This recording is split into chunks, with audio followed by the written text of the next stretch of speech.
इतनी गिलकी क्यों मारो रामजादे, पढ़ लो। इतनी मेहनत करवा ये मास्टर सारे के सारे, इतने समझावा खबैद करे, कुछ पल्ले घेरा करो। जो 2 दिन पीछे तुम भी किसी की तरह खड़े हो जाओगे कहीं, और माँ की भी आत्मा ठंडी हो जाएगी, है ना। ये सारे न सारे मास्टर कितने खबैद कराए, ये ICS पे सेंटरों पर जगह जगह, और इतनी खबैद कर पढ़ा करो, आराम में नित मत न रखा करो। हाँ?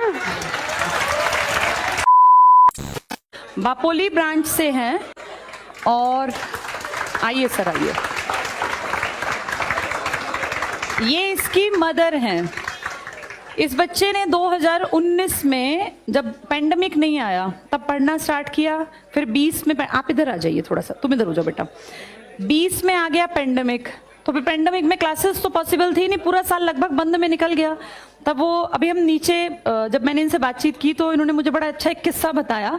तो उस पेंडेमिक में जब फोन पे पढ़ते थे तो सुनील सर, जैसे एक टैग लाइन है सुनील सर की, बोलो हाँ या ना, कुछ इस तरह का बता रहे थे आप। हाँ ना का जवाब दो। हाँ ना का जवाब दो।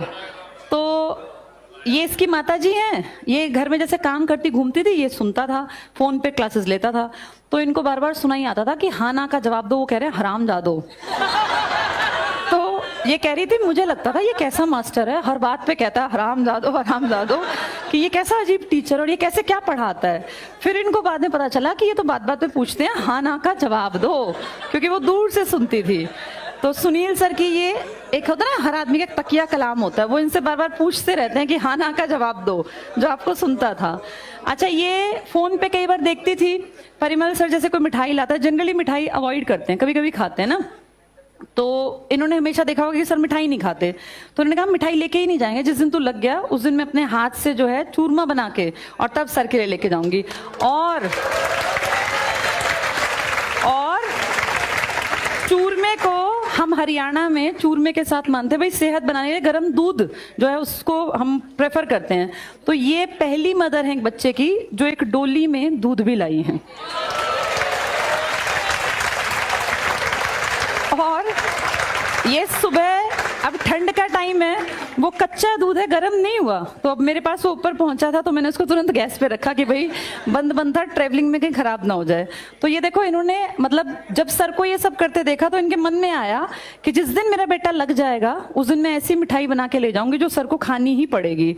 तो ये अपने घर से जो है पूरी तैयारी करके, और अच्छी बात है इन्होंने वो सोचा था, ईश्वर ने इनको ये दिन दिया, और इस बच्चे की मेहनत है जो आज इसकी माता जी यहाँ खड़ी हुई हैं। थोड़ा सा आप अपना एक्सपीरियंस शेयर कीजिए, क्योंकि जहां हम पहले थे वहां वो बच्चे, वो थोड़ा सा नए बच्चे हैं, उनको समझ नहीं, उतना नहीं सुनते। ये आपकी बात समझेंगे, सुनेंगे, क्योंकि इनकी भी इच्छा है एक दिन ये अपने माँ बाप के साथ यहाँ खड़े हों। तो आप थोड़ा सा इनको गाइडलाइन दीजिए, कैसे आपका बेटा मेहनत करता था, आप क्या सोचती थी जब ये लगा। ये अपने घर की पहली नौकरी है इसकी, इसके पिताजी प्राइवेट सेक्टर में हैं, इसका भाई भी प्राइवेट नौकरी करता है, पिताजी भी प्राइवेट नौकरी करते हैं। एक शायद बेटी है आपके पास छोटी ना, हाँ, इससे छोटी एक बहन है। और ये CTU में इसका सिलेक्शन हो गया, इसकी ट्रेनिंग पूरी हो गई, अब इसकी ज्वाइनिंग है अगले हफ्ते में, शायद इसको कहीं ना कहीं, भाई CTU चंडीगढ़ में ही इसको रहना है, इसको भेज देंगे। तो इसका ट्रेनिंग का जो पार्ट था वो कंप्लीट हो गया। मैं ये लगा दूं आपके, जो आपके मन में है आप वो बता सकती हैं, आप कैसा महसूस करते थे। कुछ नहीं है, नॉर्मल है, इससे कोई फर्क नहीं पड़ता, बस आपकी आवाज जाएगी तेज। मैं तो नाशी हो जाऊंगी।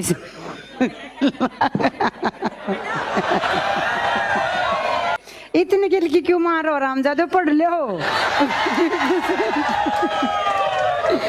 इतनी मेहनत करवा ये मास्टर सारे के सारे, इतने समझावा खबैद करे, कुछ पल्ले घेरा करो। जो 2 दिन पीछे तुम भी किसी की तरह खड़े हो जाओगे कहीं, और माँ की भी आत्मा ठंडी हो जाएगी, है ना। ये सारे न सारे मास्टर कितने खबैद कराए, ये ICS पे सेंटरों पर जगह जगह, और इतनी खबैद कर पढ़ा करो, आराम में नित मत न रखा करो। हाँ? के बारे में बता, वीडियो वाली बात और बता दी मैडम ने, बताओ।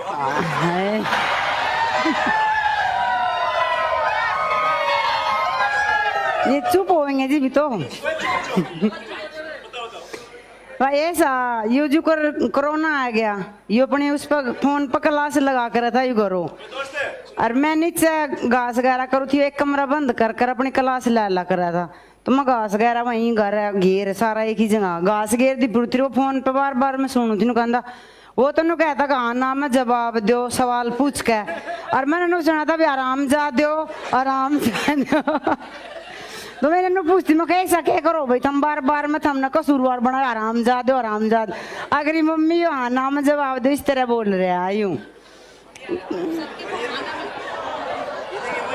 हाँ वही मैम आया है कौन सी मैम बताओ? ये वो बूंदले वाली लाल लाल बूंदले पहन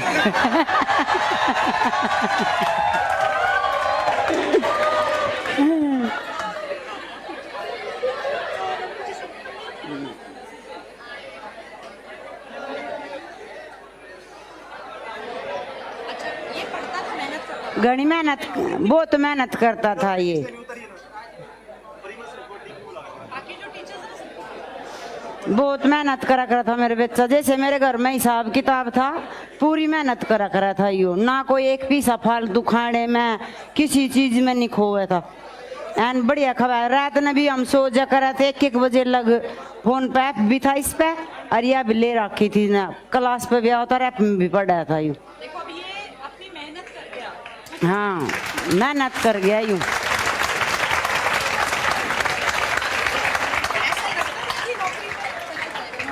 बस इसकी खबर न देख के तो थी मेरे नुम का एक दिन सपना जरूर पूरा होगा मेरे बेटा लग गया यूं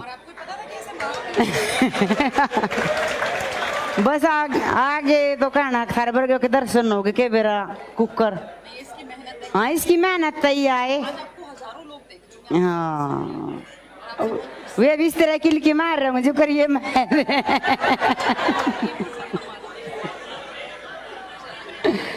हाँ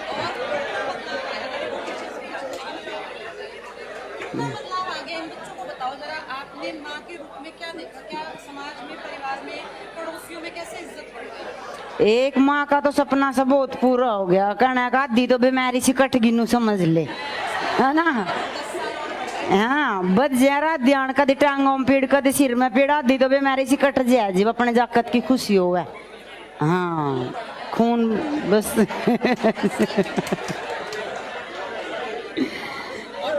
बस बोल कर रहा था इस तरह नकरड़े रख और पढ़ाओ जाओ हाँ देखो बेटा अब ये देखो इन्होंने कभी ऐसे पब्लिकली बोला तो होगा नहीं इतने सारे बच्चों के सामने आके जब ऐसे यहाँ खड़े होके बोलते हैं तो बहुत दम चाहिए होता है ऐसा नहीं कि कोई स्क्रिप्ट लिख के याद करके आई हैं जो इनके मन में आया इन्होंने बोल दिया आप कितना पढ़ी लिखी हैं मैं तो तभी ये कॉन्फिडेंस है पढ़ा लिखा आदमी ज्यादा डरता है अनपढ़ डरता नहीं अनपढ़ सोचता है जो मेरे मन में हो मैं बोल दूंगा उसको कोई स्क्रिप्ट तो याद नहीं करनी होती है आपका कॉन्फिडेंस देख के लग नहीं रहा कि आप अंगूठा छापो लग रहा है आप पढ़ी लिखी हो हाँ तो मैं अपना नंबर फोन के हिंदी की भाषा पढ़ लेती बिल्कुल बिल्कुल और देखो माँ बाप का पढ़ा लिखा होना जरूरी नहीं होता मेन होता है माँ बाप का सपोर्ट मिल जाए और इस बच्चे के पीछे इनका सपोर्ट था देखो ये चोरी छिपे सुनती रहती थी कि मेरा बेटा पढ़ रहा है कहीं पता चला मीम्स देख रहा है या अपनी रील्स देख रहा है ये देख खिड़की से झांकी से चेक करती थी कि पढ़ रहा है या सो गया तो इन्होंने अपना कर्तव्य पूरा निभाया और इसीलिए देखो माँ बाप का रोल बस इतना ही होता है टाइम पे बच्चे को फीस मिल जाए खाना पीना मिल जाए और उसके ऊपर थोड़ा सा वॉच रखा जाए तो कोई भी एवरेज बच्चा मेहनत करके यहाँ तक पहुंच सकता है बेटा जो इतने बतिया रहे हैं अब तुम्हारी जिस दिन माँ आके यहाँ पे खड़ी हो तो उसको क्या बोलना है क्या नहीं बोलना फिर कुछ बताना भी तो पड़ेगा ना तुम्हें अब तुम बतियाते जाओगे फिर तुम कैसे सेलेक्ट होगे यहाँ जो आता है ना ये इतना कोई हंसी खेल नहीं है कि कोई भी उठ के यहाँ आ जाए तुम सब जानते हो यहाँ इनके आने के पीछे सारी ताकत इस लड़के ने लगाई है तुम इस लड़के की जगह ही तो बैठे हो ये तुम्हारी ताकत है कि तुम्हारे माँ बाप को दुनिया देखेगी कभी वो ये माइक लगा के बोल पाएंगे कि नहीं ये हर किसी का सौभाग्य नहीं है ये उनके बच्चों की मेहनत है कि उनके माँ बाप को ये माइक मिले वो बोल पाए तो अपने आप में ये बहुत बड़े प्राउड की बात है और इस बच्चे ने मेहनत की है इसकी जगह तुम सब बैठे हो तुम में से कितनों को ये एक मौका मिलेगा तुम्हारे माँ बाप को तो ये मन में ठान लो कि ये मौका हमारे माँ बाप को हम ही दिला सकते हैं उन्होंने जितना करना था कर दिया तुम इतने बड़े हो गए 18 साल प्लस का तो अडल्ट है ना हमारे देश में। वोटिंग राइट का मतलब तुम अगले 5 साल की सरकार चुनने के अधिकारी हो। तो अपनी लाइफ में अब ये एक अपने आप सपना होना चाहिए कि अगर आज इसकी माँ आके यहाँ खड़ी हैं, उन्होंने कोई पढ़ाई नहीं की, उन्होंने सिर्फ बेसिक चीजें इसको मुहैया कराई, इसने उसके ऊपर काम किया, मेहनत की, और आज ये इसकी अपनी माँ को इतना काबिल इसने बना दिया कि आज उसको फेसबुक पे, इंस्टाग्राम पे तुम सबके सामने कितने ब्रांचेस पे ये लाइव देखी जा रही हैं। तो अपने माँ को इतना करके देने का हक तो हर बच्चे का ही है, एक जिम्मेदारी है। तो जब कोई बच्चा यहाँ आए ना, उसकी बातों को सुना करो, आपस में डिस्कशन मत किया करो। ये 2 बच्चे हैं हमारे स्कूल स्टूडेंट, आ जाओ बेटा, बापोली ब्रांच के हैं ये, आ जाओ बेटा। कोई नहीं, आप यहीं रहो भी, देवेंद्र यहीं रहो तुम भी। ये बेटी है और ये बेटा, ये दोनों बापोली ब्रांच में पढ़ते हैं। ऑल ओवर हरियाणा पेपर हुआ था, कॉम्पिटिटिव पेपर था वो, उसमें इनकी, इस बच्ची की भी फर्स्ट पोजीशन आई है और सेकंड, अच्छा इसकी फर्स्ट है, इसकी 9th क्लास में फर्स्ट पोजीशन है ऑल ओवर हरियाणा, और इस बच्ची की सेकंड पोजीशन है ऑल ओवर हरियाणा। आइए सर, ये इस बेटी के पिताजी हैं। जैसे कुछ लोग कहते थे कि भाई बेटियां तो क्या हैं, कुछ नहीं है, पराया धन है। ये खुद गवर्नमेंट स्कूल में टीचर हैं, इन्होंने अपनी बच्ची के ऊपर मेहनत की, काम किया, उसको सही डायरेक्शन दी। आज इनकी बेटी ने 8वीं क्लास में ही तो है, और देखो अपने पिताजी को एक स्टेज मुहैया करा दिया।